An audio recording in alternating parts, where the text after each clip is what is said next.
Lonay.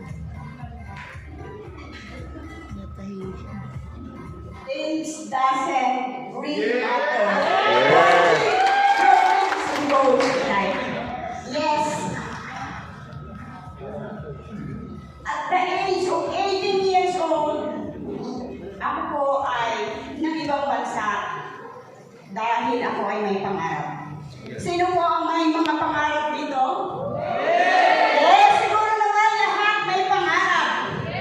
So ako po ay nangarap at gusto ko po makapag-ipon. Gusto ko rin makatulong sa aking pamilya. Kaya sa batang edad, ako po ay ng ibang bansa.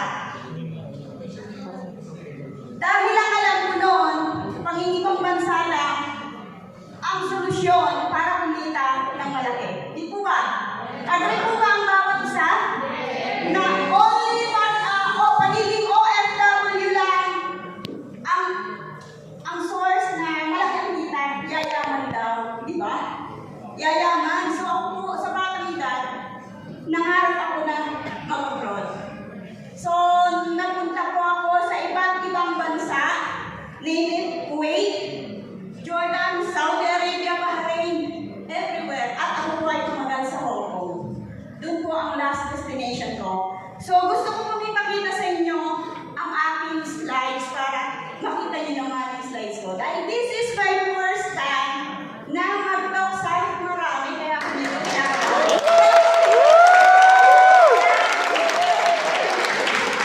Yes. So, eto po yung edad nung ako ay umalis sa Pilipinas. Ang bata ko, no? Pero mukhang pinabili lang ng nanay ko sa Batangas ng Toyo. Ayan. Pero alam niyo po ba, hindi po doon nagtapos ang aking pag-abroad. Hindi lang sa ibang bansa, hindi lang sa Middle East. Bagkos ako po ay nakarating ng Hong Kong. So doon po tumagal ang aking pag-stay kasi maayos ang amo ko, okay ang employer ko.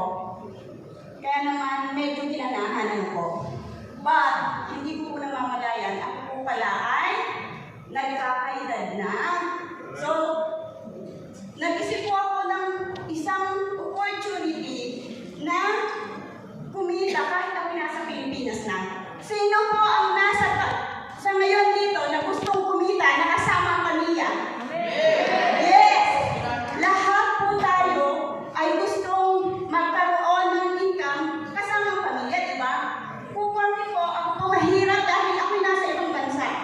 Kumikita nga ako ng dollar, kumikita nga ako ng malaki, pero hindi pa rin sapat, di ba? Kasi ikaw lahat. So ayun po ang nangyari at ako po ay nag-decide na pumunta ng Hong Kong at doon ko po nakita ang opportunity na ipinaliwanag ni Mentor Mika. Sunday International. Alam niyo po ba kung sino yung nagkakilala sa akin? Walang iba kundi ang aking mentor, Mentor Mary Christine Payawal. Andyan po siya sa likod. At siya po yung nagpaliwanag sa akin kung paano kumita ng dollars. Excited ako dahil sabi ko, wow, kikita ako ng dollars. Di ba kung ikaw ay malalaman mo na yung palang negosyo mo, pwede kang kumita ng dolyar. Kahit na ikaw ay nasa ibang bansa, kumikita ka rin ng dollars. Pero hindi naman US dollar, di ba? So, Hong Kong dollars ang kinikita ko nun. Alam niyo po, dahil dito, part-time ko lang ginawa ang Sunday. At sa Hong Kong po, sina Sir Ian ay pumupunta sa Hong Kong once a month para po gawin ang event sa Gravas. Meron pong training. Alam niyo po, hindi ko yun pinalampas. Dahil gusto kong matuto. Gusto kong maunawaan paano magawin ang negosyo. Di ba? So, kung ikaw gusto mong kumita, gusto mong malaman, di ba gusto mong aralin? Ako po personally, inaral ko yun. Pero ang tanong, meron ba akong experience dito? Wala po. To tell you the truth, wala po akong alam-alam sa negosyong ito.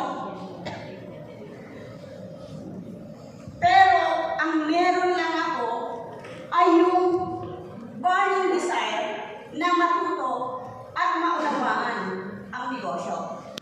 So sa mga narito ngayon, napakaswerte po natin dahil andito po tayo. Nasa Pilipinas tayo. Free natin gawin ang negosyo, di ba? Walang employer na magpapawal sa iyo. Alam niyo po ako, hindi po ako libre. Kaya nga po binibigyan ko lang ng 2 to 3 hours a day at ang aking negosyo. Patagal pa yun. Pero hindi po yun nahadlangan eh. Hindi po yun nahadlangan dahil, alam niyo po ang gusto ko, yung makauwi ng Pilipinas, kasama ko ang pamilya ko, na kumita ng dollars din, di ba? So, ayun po ang ginawa ko. At alam nyo, habang may training sa Hong Kong, ako ay hindi nagsawang kumausap ng mga kaibigan ko. Mga Pilipina na nagkalat sa Central at akin pong ini-invite sa office ng Hong Kong. Yes! Sabi ko, may dollars? May dollars ako! Yes! So, may dollars. Pag ikaw ay nag-20, may Hong Kong dollars ka pa rin. Doble ang kita. Pag ikaw ay na-invite sa Pilipinas, may peso ka naman, di ba? So, free currency po ang aking income that time. Hindi, Hong Kong dollars, peso. Di ba? So, ang sarap sa pakiramdam na kumita ng gano'n. Pero, hindi pa rin po sapat dahil malayo ako sa pamilya ko. OFW nga yun, di ba? Ayan po ang nangyari. Alam niyo po, dahil sa kagustuhan ko talaga. Alam niyo po, sabi ko doon noon, yung pong 24,000 pesos na i-disburse ko, ito po ang kauna-unahang na disburse ko.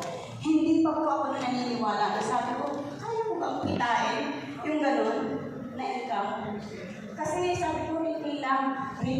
Ganun lang po ako nun. But, alam niyo po, dahil sa retail na yan, alam niyo po, lahat ng nakikita niyo ngayon ay nabili ko. Retail! Yes! At unti-unti nakuha ko yung pong mga rank na inaasam-asam ng marami na maging executive director o executive director. At yan po ay ako ay nasa tuwing part-time.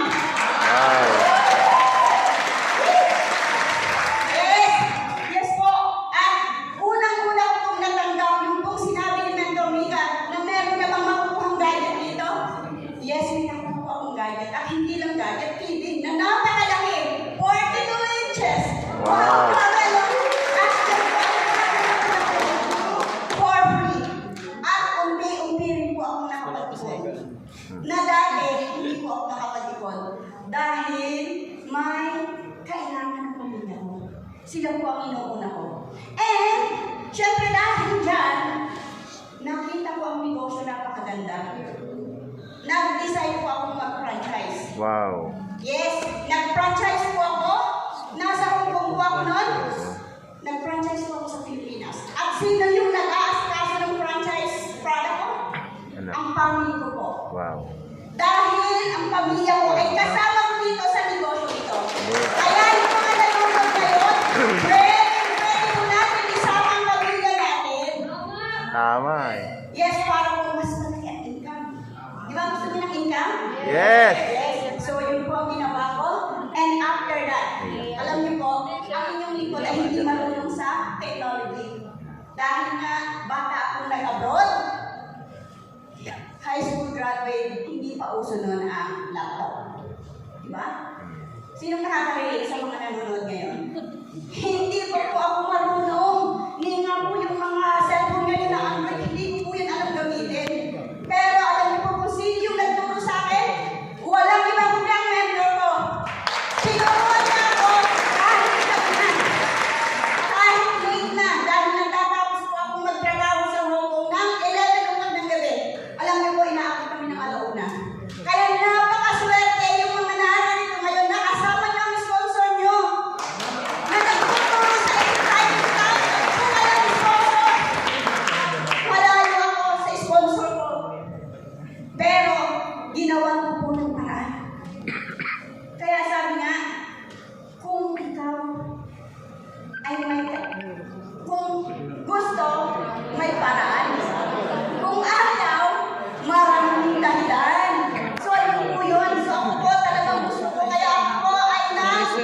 pagturo. So tuloy-tuloy po ako nagtuturo hanggang sa nakakuha po ako ng mga kaibigan na naniwala sa akin. At ito po yung mga taong tulungan ko. Ilan lamang po sila sa natulungan ko. At syempre, lahat sila ay may kanya-kanyang grupo. Meron sa Hong Kong, sa Saudi Arabia, sa Canada, everywhere po. At kaya naman ang inyong lingkod ay na-promote ng Platinum. After a month, naging diamond po ako. At ang pinakamagandang nangyari po, yung tanong ng mentor ko na sabi niya, Ate Tess, magkano ba gusto mong kitain dito kay Sante? Tinanong po niya ako ng gano'n. Alam niyo po, sabi ko, magkano? Sabihin niyo, ano po sa akin? Milyon. Sabi ko, ano po? Milyon. Hindi po eh, hindi milyon ang sinabi ko. Sabi ko, 5,000 to 10,000 pesos, masaya na ako. Dahil yun ay extra income ko. Pero alam niyo po, hindi yun nangyari. Dahil kay Sante, ibibigay niyang lahat at ako po ay isa sa na-awardan na maging milyon. Diba? Sarap sa pakiramdam na isa ka sa magkasama dito na awardan tayo. Kaya kung lahat ng nanonood ngayon, gawin lang po natin ng tama. Sumunod lang po tayo ng sa ating mga mentor. Diba? Sumunod lang tayo sa kanila. Ay, tinuturo nila.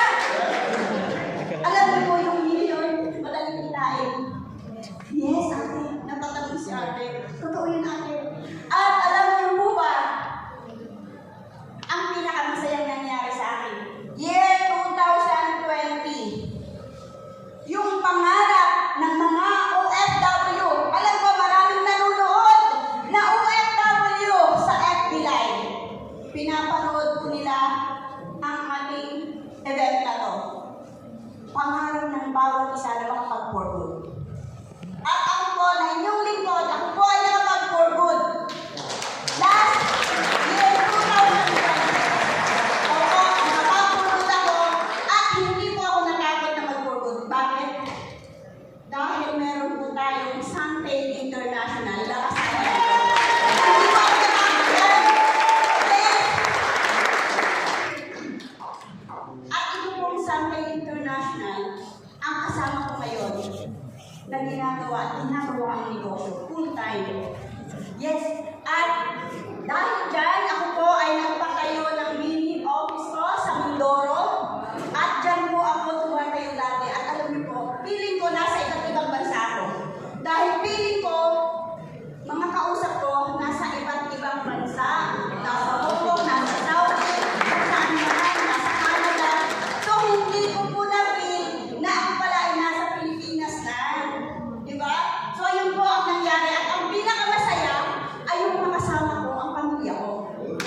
The best na regalo at year 2020, December, kasama ko pamilya ko dito sa Pilipinas. For 30 years, being OFW, malayo sa pamilya. In 3 years time, ginawa si Sante, nakapag-for good. Diba? So, ang sarap sa pakiramdam, na makauwi ang Pilipinas. At syempre, ito ang pinakamagandang regalo.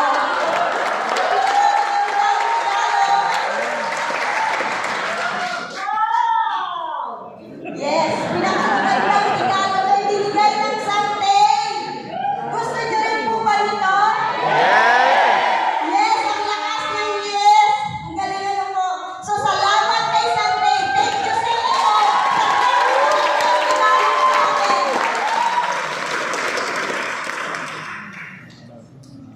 Siyempre, hindi lang yan. Hindi lang yan.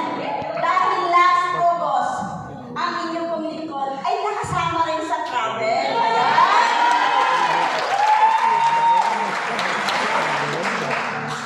Alam niyo po yung passport na yan, green passport, dahil tagal ko nang nagawin. Lahat po yan ay expired na. Pero may isang walang butas dyan, ay yan po ay yung ako ay kay Sante. Binago ko ang passport ko, only Sante ang unang tumatak diyan. Nung pagpunta ko sa airport, alam niyo po ba, pumunta ka doon ako dahil sabi ko, mag-aabot ako. Pero hindi ko naiiwan ang pamilya ko for pleasure. Di ba? So dahil nag-aabot ako, 2 years, 4 years, hindi ako bumabalik ng Pilipinas. Pero ngayon, dahil kay Santay na bago po yun, binigyan niya ang free travel na ito po, Royal Caribbean Cruise. Kasama ko sina Sir Ian, sina mentor, yung mga mentors ko, mentor God, mentor Edwin, lahat sila. At lahat ng mga leaders dito, alam ko, kayo kasama ko. Alam niyo, ang saya. Ang saya pala ng mga kasama dito sa travel na to. Dahil lahat po yan ay libre. Ngayon ko lang po na-experience yung ganito kagandang travel. Yung hindi ako magtatrabaho, yung hindi ako maghihirap, yung hindi ako iiyak. Diba? At lahat ng yan ay tawanan, sayawan, at ang pinakamaganda, kainan. Yes. Diba? So yan po ang nangyari, picture taking, lahat yan, in-enjoy ko.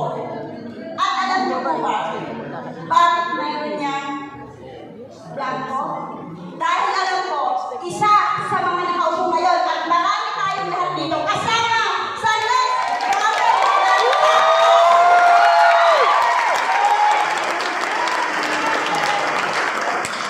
Yes! Alam niyo, yung isang OFW, 52 years old, kung nagawa ko, alam ko, maraming kabataan dito, maraming mid-age dito. Alam ko, kaya niyo rin. Diba?